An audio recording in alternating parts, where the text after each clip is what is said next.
এই জন্য বলতে যাচ্ছিলাম বন্ধু আমার, শুধুমাত্র সুইডেন নয়, আজকে ভারতবর্ষের পশ্চিম বাংলা রাজ্যের নদিয়ার বিজেপির একজন বাউল শিল্পী যার নাম অসীম সরকার, এ মানুষটা আবার বলছে কোরআন অনেক দিন আগে এসেছে, এটা মুসলমানদের পুরানো ধর্মগ্রন্থের আপডেট দরকার।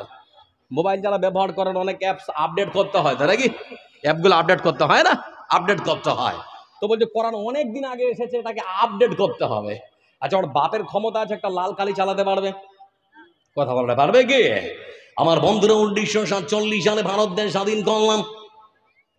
স্বাধীনতার পর যে সংবিধান রচনা করা হয়েছিল বন্ধু আমার, যারা রাজনীতি করেন তারা বোঝেন, পার্লামেন্টে যদি 1/3 মেজরিটি থাকে, কোন দলের যদি 1/3 মেজরিটি থাকে, তাহলে পরে সংবিধানের যে কোনো ধারার পরিবর্তন, দদবদল, বিবর্তন করা যেতে পারে। কিন্তু বন্ধু আমার, সারা পৃথিবী যদি একদিকে চলে যায় আর যদি মনে করে কোরআন কারীমের একটা আয়াতের পরিবর্তন করে দেখাবো, পারবে নাকি? কথা বলে না, পারবে? আল্লাহ রাব্বুল আলামিন তিনি বলেন, লা তাবদীলা লিকালিমাতিল্লাহ যালিকা হুয়াল ফাওজুল আযীম।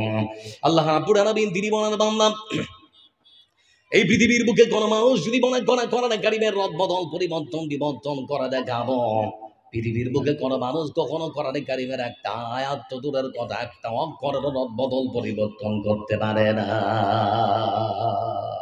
কারণ এটা মানুষ বানায়নি, পাঠিয়েছেন যিনি, তিনি কে? জোরে বলি আরেকবার, তিনি কে?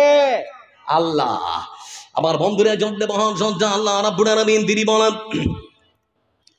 হে রাসূল, আপনাকে যদি মক্কার মানুষেরা বলে কোরআন তুমি নিজেই রচনা করেছ, তাহলে আপনি তাদেরকে বলুন তোরাও একটা বানিয়ে দেখা।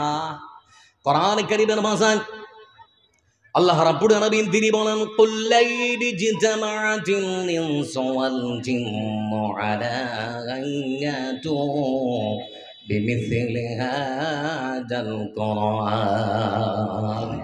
আল্লাহ রাব্বুল আলামিন তিনি বলেন, হে পৃথিবীর মানুষেরা, গদা শিমুলের মানুষেরা কিংবা কিষানগঞ্জ পার্শ্ববর্তী এলাকার মানুষেরা শুনে আনো, যদি তোমরা মনে করো মোহাম্মদ নিজেই কোরআনটা লিখেছে, বানিয়েছে, তাহলে পরে তোমরাও তার মতো মানুষ চেষ্টা করে দেখো।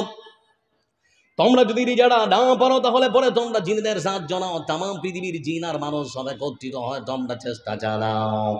দিন চলে যাবে, রাত চলে যাবে, মাস চলে যাবে, বছর চলে যাবে, দুনিয়া ধ্বংস হয়ে যাবে, কিয়ামত হয়ে যাবে, তারপরও কোরআনের মতো করে একটা ধর্মগ্রন্থ কেউ কখনো বানাতে পারবে না। আপনাদের কি মনে হচ্ছে পারবে? কথা বলে পারবে কি? অসম্ভব, কেউ কখনো পারে না।